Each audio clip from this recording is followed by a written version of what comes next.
Daigan, are you there?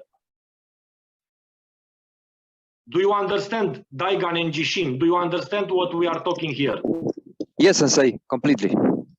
Okay. Okay. If you I have a question. please. I have a question. I talk to Peter, please. Please answer. Yes. Okay. Okay. Peter. Quería preguntarle a Sensei si tú le puedes traducir una pregunta.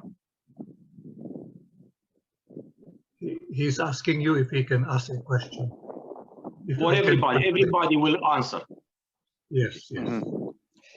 Es referente a los monjes de la última era del Dharma. Okay, then I will answer. Okay. Yes. Ayer viendo un programa de televisión, mi madre justo vio ese programa y estaban hablando de un templo tibetano que hay aquí en mi país y bueno, el lama, el monje entrevistado por la periodista de mi país, le preguntó al monje, al lama, que era una persona ya bastante anciana, uno de los primeros budistas en mi país, que era el budismo para él, y el lama dijo que para él el budismo era una práctica espiritual. Y bueno, y también le preguntó a la periodista si tenían que abandonar su antigua tradición espiritual para ser budistas, y el lama dijo que no era necesario abandonar el cristianismo por lo tanto o otra religión para practicar el budismo. Quería saber qué tipo de mérito genera este monje o lama predicando estas cosas, ¿no? Aunque sea un monje de muchos años, ¿qué tipo de mérito está generando hablar así del Dharma y romper el refugio, ¿no? La triple joya. Esa era mi pregunta, Peter. He is asking about a certain lama invited by the family, and they were talking about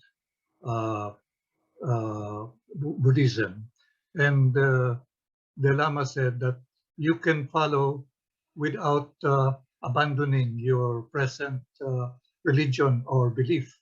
He is wondering how this will affect the what will be the consequences of this that is not in line with the teachings of the Buddha, because it seems that it is incongruous. How can you practice other religions at the same time that you are in a Buddhist? What do you guys think? Is that Lama telling bullshit, or he's saying the truth? He's obviously out of his mind. Yeah, that's bullshit. A while ago, a long time ago, when I was a Zen practitioner, I read something in Tricycle magazine, and a Dharma friend of mine sent me a copy of that because I had a hard time finding it. And it was called Born Again Buddhist, was the title of the article in Tricycle, from a man who was a Zen practitioner who had found Pure Land Buddhism. And he went on to talk about, he tried to make the similar correlation between Christian belief in salvation and going to heaven and Pure Land Buddhism in going to the Pure Land. And at some point when I was reading, and I didn't read the full article, or I didn't even remember it, a long time ago when I read it in Tricycle magazine as a Zen practitioner, but he said, yes, and in my Pure Land, Christians also will be welcome. And at that point, I deleted it. You know, it was gone. And I'm like, okay, well, this is bullshit. But you have people like Thich Nhat Hanh, or whatever the hell his name is, and others that say, you know, all religion leads to the same path. And you know, there's a lot of Buddhists that promote this, that don't have a lot of, that don't take their refuge vows seriously. And I think that's a major part of the problem, is we Buddhists promote this. Yes, They I are remember. No, go ahead, Jojo. No, I wanted to say that they are hungry for disciples.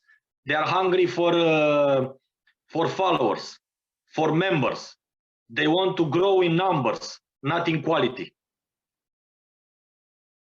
Yeah, Yes, I wanted to say, when I used to be a previous Buddhist, there was this one. This was my earlier days when I first started Buddhism. But when I used to watch this first video, there was this one American guy. His name was Vishidu Das, and he was like an American like Hindu, and he would be like in these all sorts of like pantheons. And I remember when he recommended some books, and I saw them. He recommended this called Buddhist Without Beliefs, and another one he recommended was The Heart of the Buddhist Teachings by Thich Nhat Hanh. And those books really literally confused me. And I remember when I read Buddhist Without Beliefs, and basically in short term, what it is basically staring at a wall, and sitting in front of staring at a wall will fix your problems, and it doesn't. That's it. I had an atheist friend recommend, he actually gave me a copy of Buddhism Without Beliefs, and Hozan's right. It basically teaches secular meditation, staring at a wall, and the goal is to get rid of all the religious aspects of Buddhism and have something that's accessible to everyone, regardless of whether they have a belief system or not. No, if one practices meditation without taking refuge in the Buddha, Dharma, and Sangha, that practice is like a gymnastic. So there is no different. He's practicing mental gymnastics or physical gymnastics, but he's not practicing the Buddha Dharma.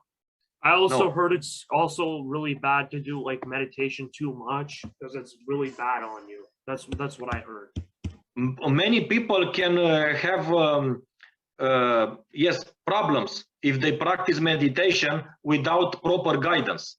Yes, and but as I said, if you practice something without sheltering, without finding shelter and protection in the three treasures, then you are doomed, because either inner demons or outer demons or both can influence you and make you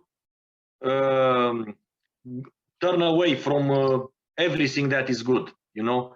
And no, so when that Lama is actually Daigan, that Lama is breaking his refuge vows, and he's teaching heresy. He's teaching wrong views. To take refuge in the Buddha means to take refuge exclusively in the Buddha. To take refuge in the Dharma means to take refuge exclusively in the Dharma of the Buddha. To take refuge in the Sangha means to take refuge exclusively in the Sangha. And it means that you will have guides or spiritual guides from the Sangha, from those teachers that are faithful to the Buddha and the Dharma. So when one if one takes refuge in the Buddha and then takes refuge in non-Buddhist gods, then he's breaking his refuge vows. He's outside of the Buddha Dharma, and he places himself outside of the protection of the Buddhas and the protector deities. That's very bad. And I wanted to say this. Wait a second. Wait a second. And Shinran Shonin spoke about these fake Buddhists. Actually, they exist even in Shinran's time. So he said about monks, pay attention, monks, not only lay people. He said that many monks and lay people of his age behave outwardly like followers of the Buddhist teaching, but in their inner thoughts believe in non-Buddhist path. this Lama, not only in his inner mind, believes in non-Buddhist path, but he's even teaching it. That is even worse. So he has a very evil karma. Yes. Yes, very, very bad karma. Yes, I wanted to say, even Medicine Buddha said in one of his quotes that a Buddhist disciple must not take refuge in gods or unenlightened spirits. True sons and daughters of the Dharma must not take refuge in gods or unenlightened spirits, but only in the Dharma, the Buddha, Yes. Dharma, and Sangha. That's what I Yes. wanted to say. Yes. Nirvana Sutra also states, if one has taken refuge in the Buddha, one must not further take refuge in various gods. And also, the Sutra of the Samadhi of all Buddhas states, take refuge in the Buddha yourself, take refuge in the Dharma, take refuge in the Sangha, do not serve other teachings, do not worship devas, do not enshrine spirits, do not hit days considered lucky. Third, and one must not worship devas or enshrine spirits. It also says like this. And Shiran also said, how lamentable it is that at present all the monks and lay people of Japan, while following the Buddhist rules of conduct, venerate gods and spirits of the heavens and earth. So I want to point this very clearly. We in Jodo Shinshu and actually in all Japanese Buddhism, we are monks in name only. We are monks of the last Dharma age. Monks of the last Dharma age, they are not virtuous monks. They may take wives and so and have children.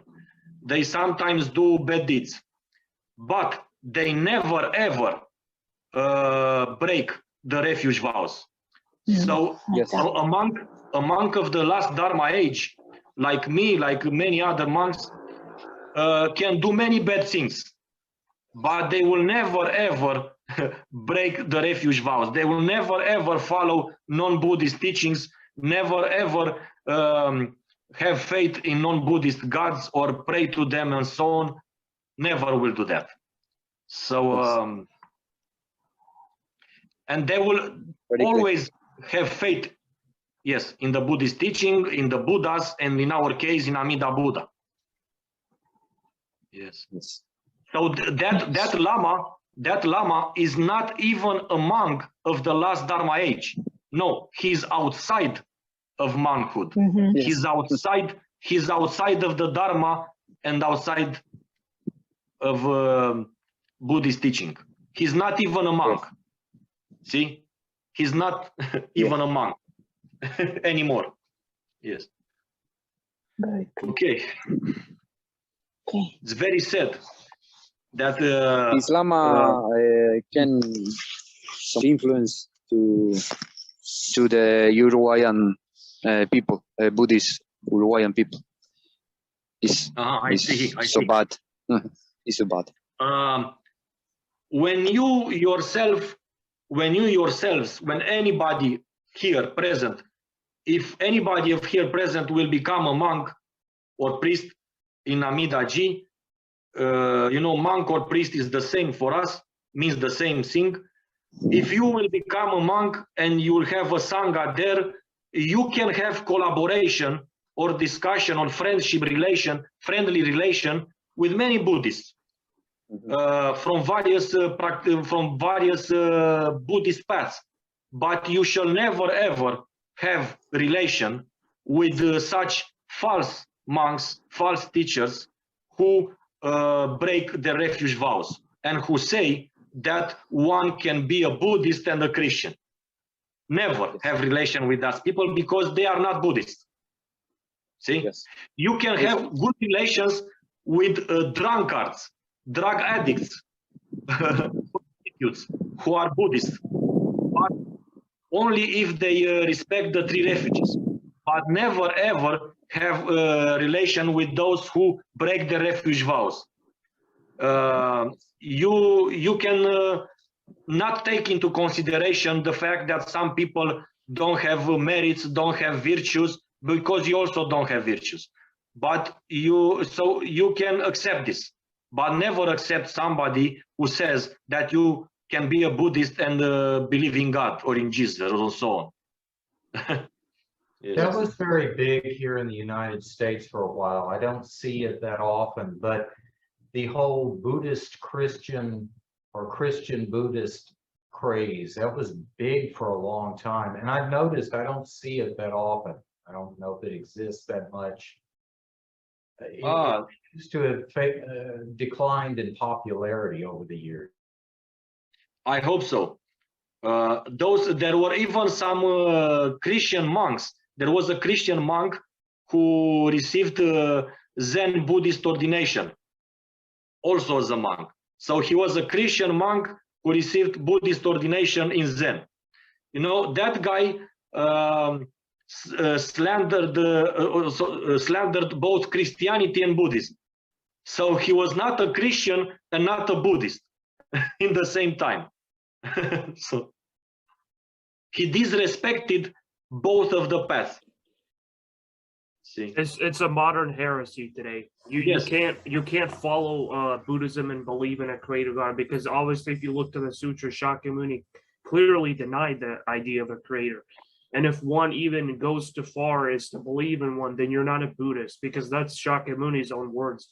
When one takes refuge, you take refuge in him. You take refuge in his teachings and his Sangha. That's the community that believes in his teachings.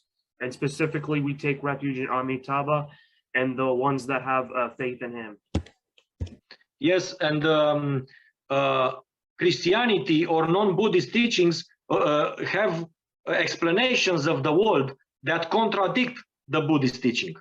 So you can't say that you can be a Buddhist and a Christian in the same time, because Christianity denies some basic Buddhist teachings. You know, the Buddhist explanation of the world is different from Christianity. You can't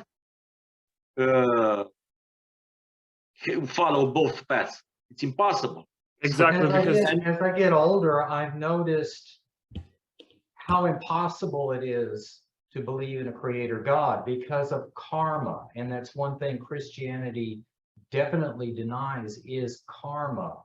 Yes. But if there were, and Buddha, Shakyamuni Buddha says this, referring to the king of all gods, Brahma. He says, you know, why, O Brahma, do you allow this to happen? Why are you so slow to raise your hand against those who oppress and create evil? And yet I look around me, there's no way a benevolent, loving creator God could be in charge. There's no way. This is obviously people acting out their various forms of karma.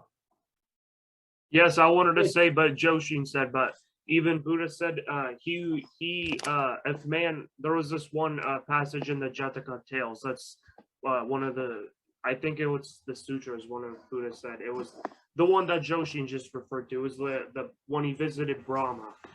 It was basically, he said this, if man was basically, if God was to determine everything what a man could do, then it would be God who was smeared by his sins and not the man. Yeah, you know, if you are a perfect God, you can create only perfect worlds and perfect beings. You know, Amida Buddha created a perfect land, his pure land. He could not create an imperfect world because it's impossible. You see? Clearly, God is not perfect, but only has anger, violence, and all sorts of other stuff. She's just the God of the monoteist is just another angry preta, powerful angry preta. Yes. I've noticed Anyway. along that lines, I used to, as a Christian, a church-going Christian, I would be filled with anger. And I've talked about this in my videos, getting ready for church. I'd be in the shower screaming at God and blaming God. It's like, why don't you convict your followers to do what you say in the New Testament? You know, why aren't they fulfilling the teachings of Christ? And I've looked back on this as a Buddhist, not one time have I ever desired to blame Buddha. And it's not so much out of respect for Buddha as I realize as a believer in Buddhist cosmology, anything that happens to me is due to my own karma. I cannot blame Buddha for what goes on in my life because I created it, either in this present Saha existence or in previous existences. That is my karma come to roost in my life. Whereas in Christianity, you know, God is all things good and perfect, and the devil is all things bad. So you got two beings you can blame. Mhm.